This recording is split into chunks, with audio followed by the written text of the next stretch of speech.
Hello and welcome to the Future of Decision Now podcast, where we have real, candid conversations with thought leaders, practitioners, and tech experts about AI, decision intelligence, and the future of work. I'm your host, Fred Laluyo, CEO and co-founder of Era Technology. Today, we're talking about decision intelligence and how it's reshaping the future of work. It's my pleasure to welcome our guest today, Professor Joe Fuller. Joe is a professor of management practice at Harvard Business School, and he co-leads the school's Managing the Future of Work initiative. A graduate of the school, Joe was a founder and CEO of the consulting firm Monitor Group, which he led until its acquisition by Deloitte. During his 3 decades in consulting, Joe worked with senior executives and policymakers on a wide variety of issues related to corporate strategy and national competitiveness. He has particularly deep experience in industries with a heavy reliance on technology, such as life sciences, information and communication, defense, and aerospace. He is currently researching the evolution of the role of the CEOs and the C-suite in public companies. I've known Joe for many years and followed his work. I'm looking forward to a great conversation. Joe, how are you doing? Thanks, Welcome. Fred. I'm delighted to be with you. Did I miss anything in your bio?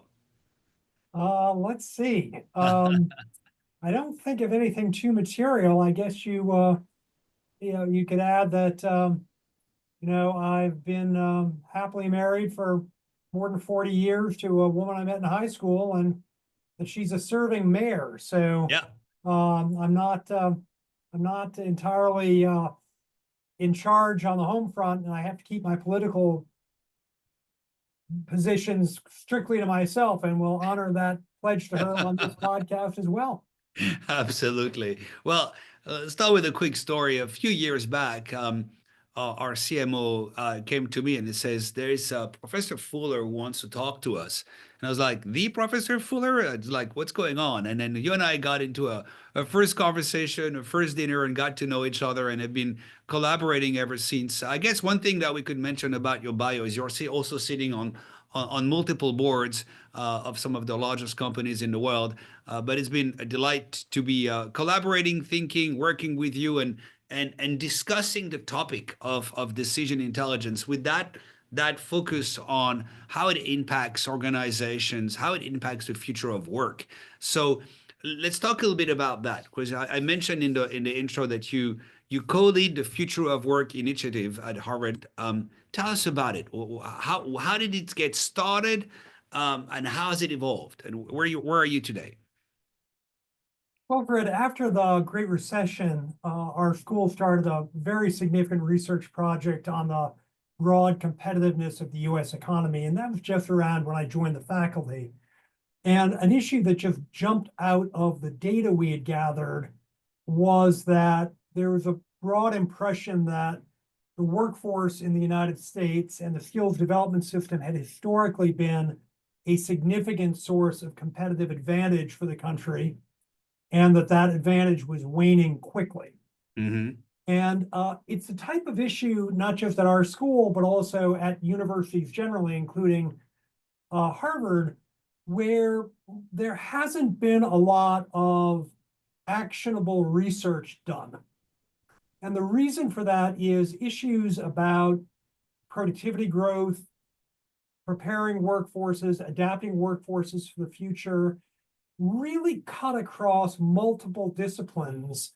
It doesn't fit conveniently even into a discipline like labor economics. Mm-hmm. And so perhaps a little bit incautiously, I said I would like to take that on. And it became such a big part of that broader project about the competitiveness of the US that our dean allowed me to join with another member of the faculty a few years later, to Professor Bill Kerr, to set up it on its own basis.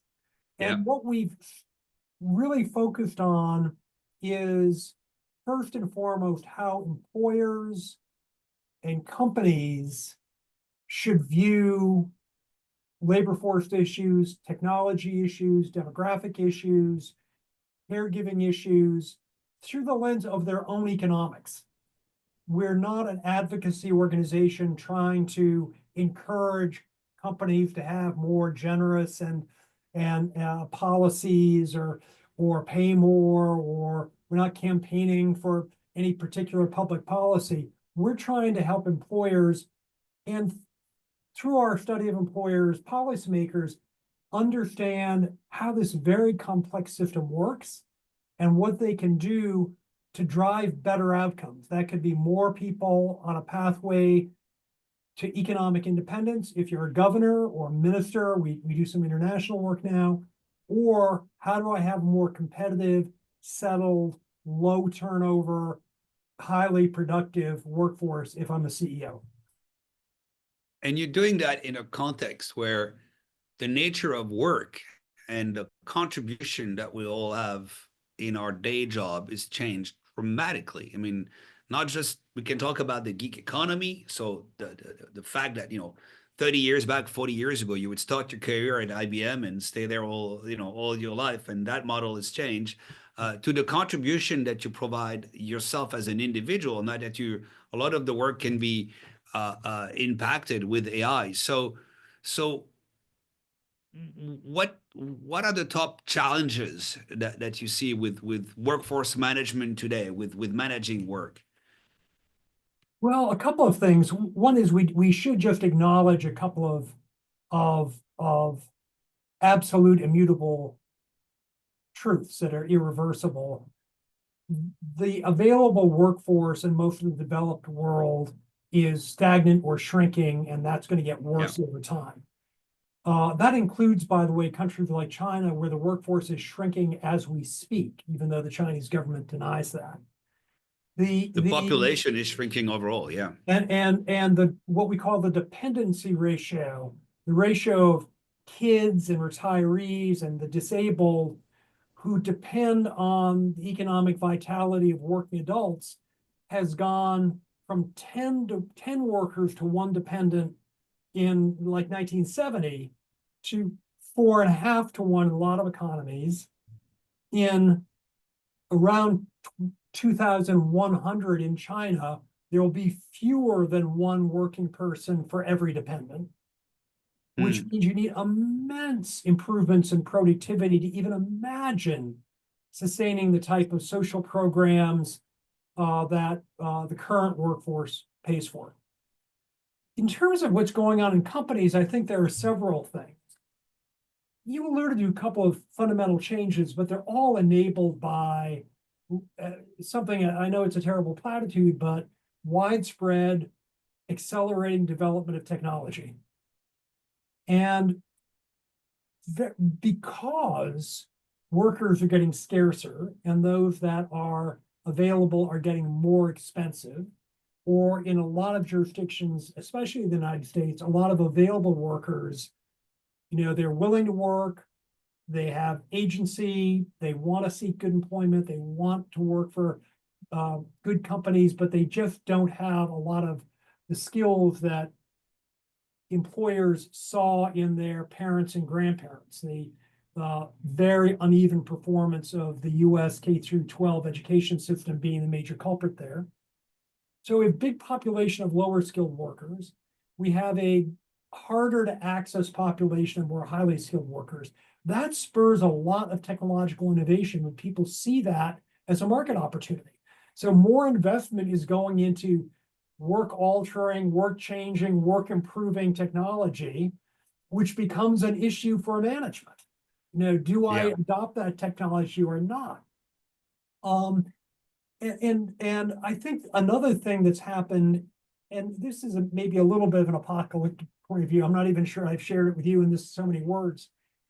We've really gotten close to the end of the useful life of the big data architectures that large organizations rely on. We just hit what I'm going to call a complexity ceiling, where we have all this data. I know there's an old proverb about we've got too much data but too little information, but that accurately describes the situation. Companies are tied in knots, endlessly debating what the data actually means. These massive packaged software systems, which were a huge boon to productivity in the 2000s and the 2010s are just not aging gracefully. They're You're talking elegant about the time ERPs, right? ERPs, but Yeah. and they're also, frankly, almost all the key applications are monopolies or duopolies. Yeah. So Salesforce doesn't really have a legitimate competitor. Workday doesn't have a legitimate competitor. There's Oracle and SAP always going head to head. Uh, you know, Google for search and performance marketing, Microsoft for business and personal office type applications. Um, Obviously a bit of a war in the cloud, but still dominated by Amazon. And that just means we've got not a tyranny in an abusive anti-competitive sense, but the world has to kind of march in lockstep with a very unvariated set of tools. And they're just so complex and so hard to migrate and so expensive to change that we need some different solutions. And what do you think those solutions are? And what's the role of AI in reshaping those solutions in your views? Well, I believe AI is going to be the fundamental solution to this problem, but it's not going to be a tool that allows us to change the problem merely because of the existence of certain extraordinarily well executed large language models. Hmm. A large language model is the equivalent of a pile driver. It's giant, it's very powerful, it's a little unwieldy to use, but you don't need a pile driver if you're just going to hang a new painting on your wall or a photo of your family, above your desk. And Hmm. I think we're now seeing what the future does hold, which is the development of highly original new models that rely on AI agents to harness that power, including the power of LLMs when necessary, to assess this complexity ceiling and to put the really robust capabilities of a lot of these enterprise software monopolies to work, but in a much more agile way, a much more responsive way, and most importantly, in an integrated way. So we don't have lots of people trying to figure out how to reconcile what Salesforce, Workday, Oracle, and Google are all saying at once, which attenuate decision cycles and makes opportunities for expensive errors much more likely, and really obliges the organization to spend a lot of its time worrying about exceptions and working across seams, which really dampens efficiency. But you and I talked about this over the years multiple times, of course, which is you're talking about technology and all those big packages, but they haven't fundamentally changed the way work gets done. They've improved, they've leveraged technology improvements, the cloud, and so on and so forth. Started with mainframe and you know all the way to where we are today.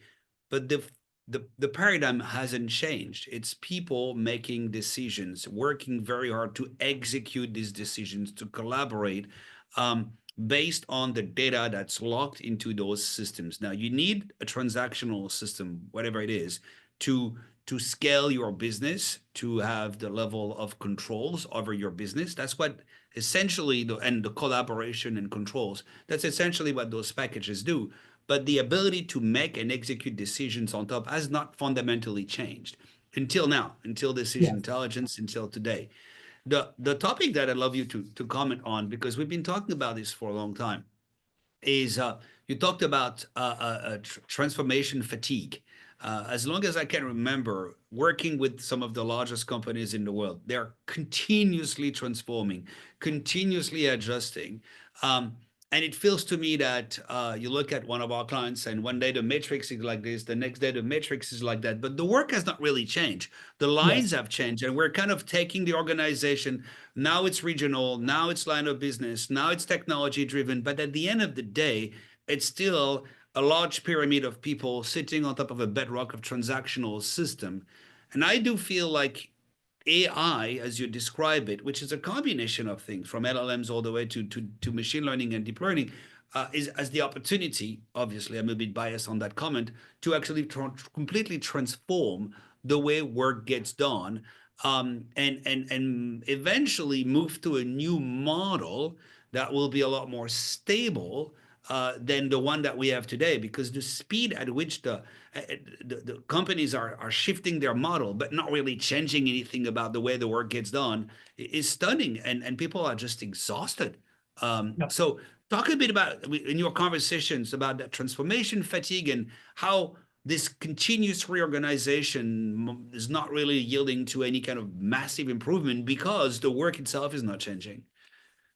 Well, I think that's um, a little bit like the play in London, the complete works of William Shakespeare in an hour and a half. I mean, you covered a lot of ground there. But I think you're really speaking to two fundamental truths. Historically, enterprise tools, mostly software, started with a sharp definition of what process in the enterprise was aligned with this tool, and to create a tool that improved the efficiency and effectiveness of that process. It never said, is that the right process? It never said, is that process well designed? It never accounted for the fact that over really a 50 to 80-year period from the post-war period to today, when new phenomena came up, let's say data or quality or diversity, what companies did was kind of staple another function and another C-suite job to the org chart and just create more transactions with more companies without really fundamentally revisiting what is the company. The company is a decision factory. Yeah. And good companies make better, they're like card counters in Las Vegas.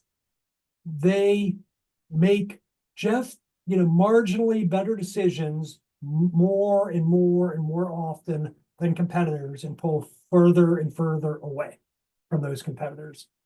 So when I mentioned this notion of complexity ceiling, it's the systems and the processes together that have gotten so sclerotic and ossified that the only way a CEO and a board and the C-suite can try to change what's happening is almost through the application of brute force. And they Yeah. do it by launching often, very, very heavily supported transformation projects with consultancies. What they find is almost always the same thing, that they make all the progress they're going to make in the first 9 to 12 months of the program, that it takes years for a complex organization to settle into a new structure, but the cycle time in markets and competitively now is way faster than companies are used to responding. So they're in this state of kind of perpetual unrest and change. So we haven't announced think about it. What if we every 6 months there was a presidential election in the United States? Companies, massive companies, spend 2 years on their Vision 2025, and in mid-year 2025, they're announcing the new, Yeah. Achievement 2027 transformation. The ink isn't dry on the last one. Do So you we have feel? to go back to what is the company trying to accomplish, Hmm. and how do we configure the decision rights, the metrics, the support tools to maximize the stated objectives rooted in KPIs of those decision processes. And you start with that decision process, not with the organizational unit and not with how the process is configured today. You wouldn't want to revisit it if it were working well. So Yeah. you've got to revisit it, and you've got to be prepared to pivot the organization and the logic of the organization and make it less beholden to levels and reporting relationships and functional boundaries, and really rooted in maximizing outcomes. Do you see in your conversations? I sense a bit of panic right now. Panic with a combination of fear of missing out, or yeah, let's throw one more reorg at the problem, or we are spending X millions on pulling all this data together and hope that something great comes out. Um, there's a bit of a we're coming at the end of an era. I think something else is starting to show up, but um, do you see that panic in the conversations you have with the different boards that you, and different programs that you're running? Yeah, I'm not. I mean, panic's a is a is a extreme word, but I see a essentially a level of exhaustion Yeah. and just a lack of certainty about, can we keep doing this? And we see several things. First of all, it's as unforgiving a capital market as we've had probably since the real go-go days of private equity in the late 80s, early 90s. Hmm. You've got massive pools of risk capital in the private equity space, really desperate for outlets. You've got the whole return of what we used to call in the 80s green mailers, now we call them activist shareholders, some of Activist, which, yeah. by the which are very constructive. Yep. I'm not I no curse on all their houses for me, but some of them do rather superficial analysis and basically try to extort a change that brings about a short-term improvement in share price. They liquidate their position and things settle back to where they were. And all that happens is the company spent a bunch of resources to fend off the attack. So they like all businesses, they range from ethical and effective to something less than that. What I, good, sorry. And we also just see different business models, whether it's businesses rooted in global companies. I mean, not many of your listeners, I suspect, will know that the second largest white goods manufacturer in the world is headquartered in Turkey. That we obviously have the whole export phenomenon out of Greater China, and that combination frightens companies because they're pretty confident they just can't keep making steady incremental improvement in their current business model, and that will be sufficient to sustain their position. So they're Yeah, looking for change, but it's very hard to implement given the complexity of the organization and this legacy of constant transformation. but you're exactly right, I think. And the point I was making around panic is like short term. We need short term. We've made investments in technology, in people. We got our data science team. The results are not always there. And now I feel like we need results right away, which is working well for us, for ERA, for decision intelligence. But in general, I see a lot of impatience as we've tried so many things. The organizations are tired of this constant reorg. Well, what organizations need today is to give true transformation of the way decisions are being made, of the talent pool. We're going to switch to the skills and the talent conversation, but and giving it time. And time is really not compatible with the pressure you were talking with the market, with the analyst.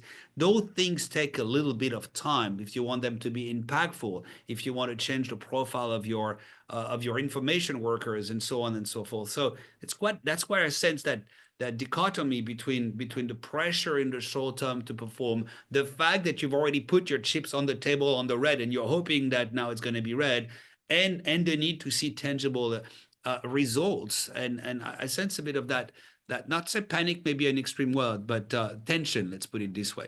Certainly that, and there's something I just want to elaborate on that you spoke to. I think that, first of all, my research indicates that when a company that's already gone through a couple of transformations announces a new one, on the day of the announcement, less than half the managers or executives are prepared to accept the need for that transformation and to support it.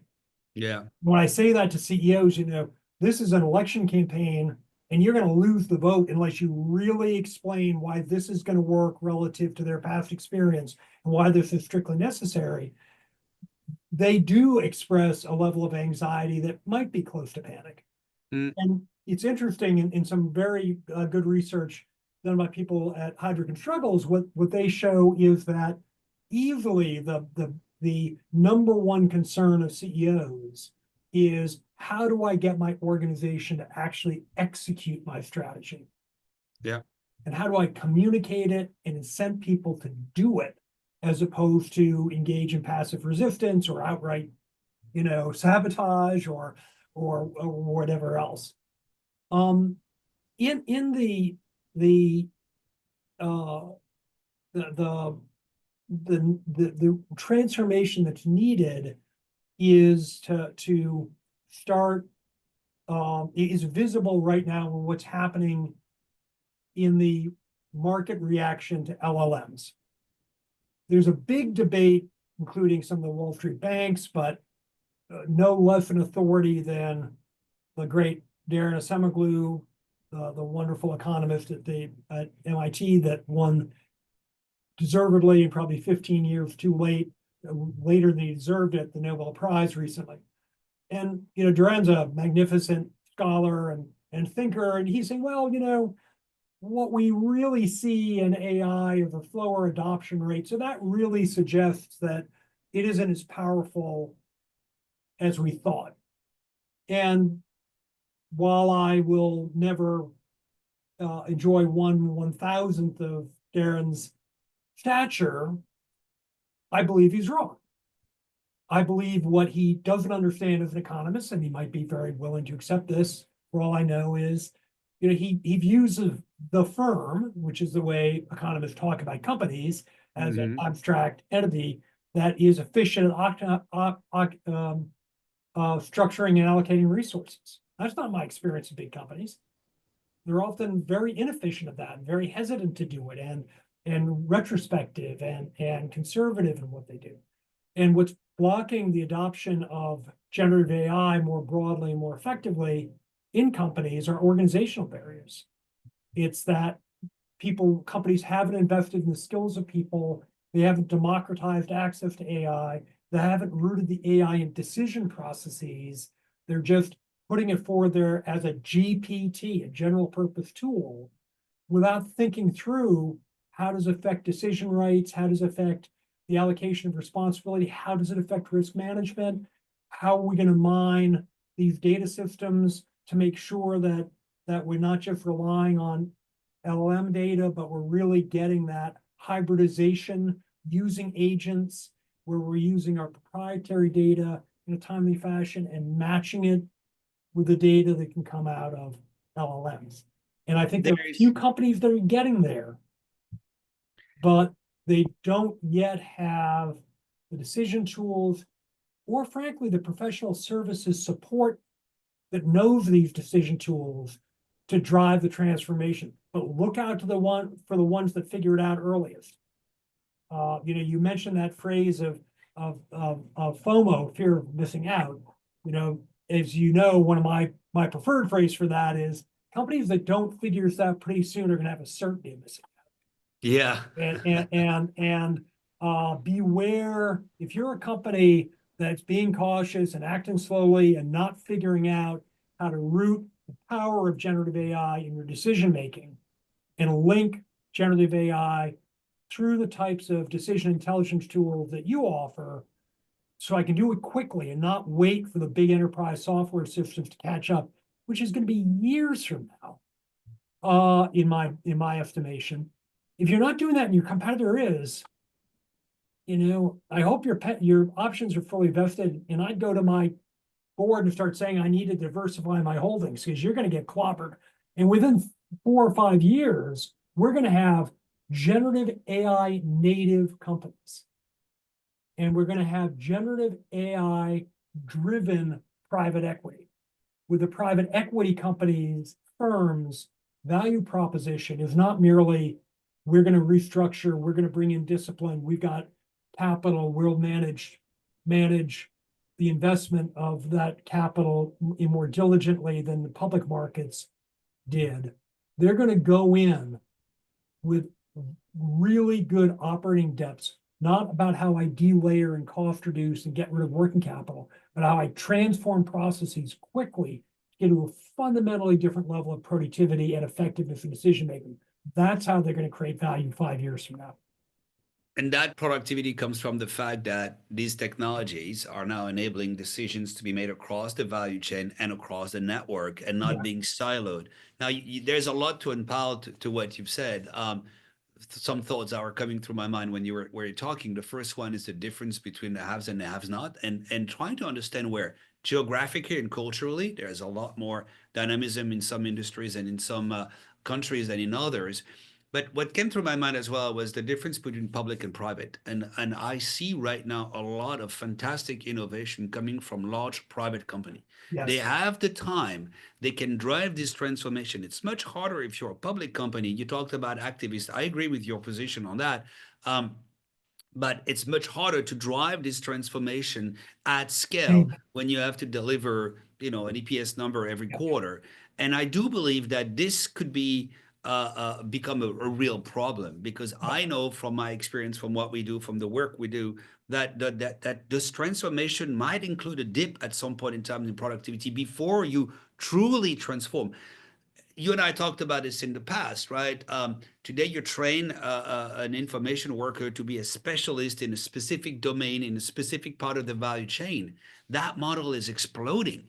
You need to make digital decisions in a digital world across the value chain. It is not compatible with the stack and it's not compatible with the skills Yeah. and the organization. Unless you tackle that, you can pivot it as many times as you want. It's like a Rubik's Cube until you tackle the fact that if I move you here from there, but the job is the same and the systems that you use are not changing, you're not resolving the problem. Changing the model to an end-to-end value chain decision making requires a transformation that is system. This is where we come in, but it's also talent. This is why we talk. So talk a little bit, and I know we don't have that much time left, but I'm enjoying this conversation as always. Talk a little bit about the reskilling, the upskilling of the workers, and kind of with that, you're talking to a lot of boards, but also a lot of MBA students. What do you tell them? How do you advise them today? I know it's a very broad question, but what are your Well, thoughts? I think with companies, and of course, they're good companies are where my students from Harvard Business School want to go work and hope to run them some days and whatnot. The first thing that you can say is the emergence of things like decision intelligence tools and of the power of AI, generative AI supported agents is going to begin to end the distinction between people who can do data analytics and understand the data and people who understand market phenomena and management. Now that person with the 25 years of running a category in a retailer or an operating unit in a diversified company, they're going to be able, relying on algorithmic support and decision intelligence, to make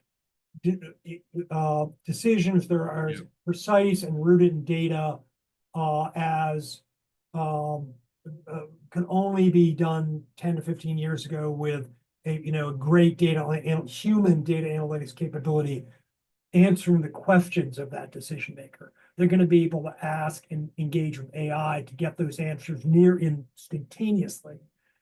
The second thing I would say is that if you're going to execute strategy at some new performance horizon, Okay. so beyond that kind of exhausted model I was describing of where the big multi-centimillion-dollar ERM installations have left us.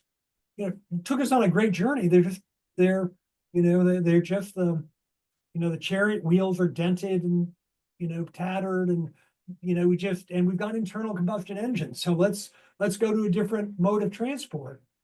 Those you have to be able to make essentially every employee in the company addressable through the way you're making the decision.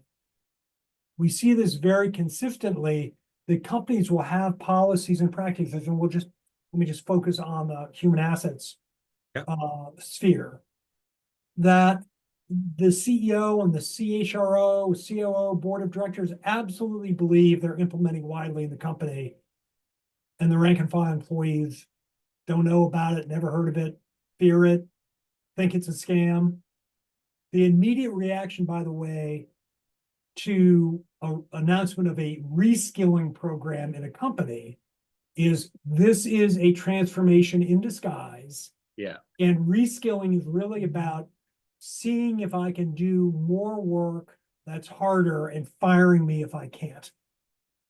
Now, it's a pretty sad testimony of that's the knee-jerk reaction of the vast majority of workers in large companies when they hear a reskilling program, which is actually rooted in the senior executives' belief that the way they can sustain their business and their employment base is by helping to upskill their workers. But we have to be brutally honest, that's where we are. And we have to think about it through that lens. Today we have, and that's my last question. I didn't plan that, but you're getting, as always, you're making me think a lot of things. Historically, it's kind of been the responsibility of the organization to continuously upskill and reskill the workers. You as an individual, you go get your degree, that's on you. You pay, you take your loan, go to university, get your degree, then you get into the large organization, and it becomes the organization's responsibility to train you, retrain you, upskill you. Do you see that changing in with the emergence of these radically different technology, that me as an information worker, if that's the case, I'm going to continue to educate myself by following some online classes and courses? Should I still rely on the company to provide me with that? Or if I want to stay on top, maybe I should really make part of my professional life is this continuous. There are some accountants do that. There are several professions where this is part of the modus operandi. But do you see that expanding? Like, is that the advice for younger generation? Say never. I mean, never stop learning, of course, but you own the responsibility of finding the right programs for you, because your company is kind of going to be a bit late. And, by the time they ask you to reshape, reskill, reinvent yourself, it's probably a bit too late. How do you react to that? First of all, I think a lot of companies in the last 30 years, really with the growth of a more aggressive set of capital markets, have gradually pared back on a lot of training and relied on the job experience as opposed to formal training to get people more productive. Secondly, they become highly dependent on vendor supported training, vendor provided training.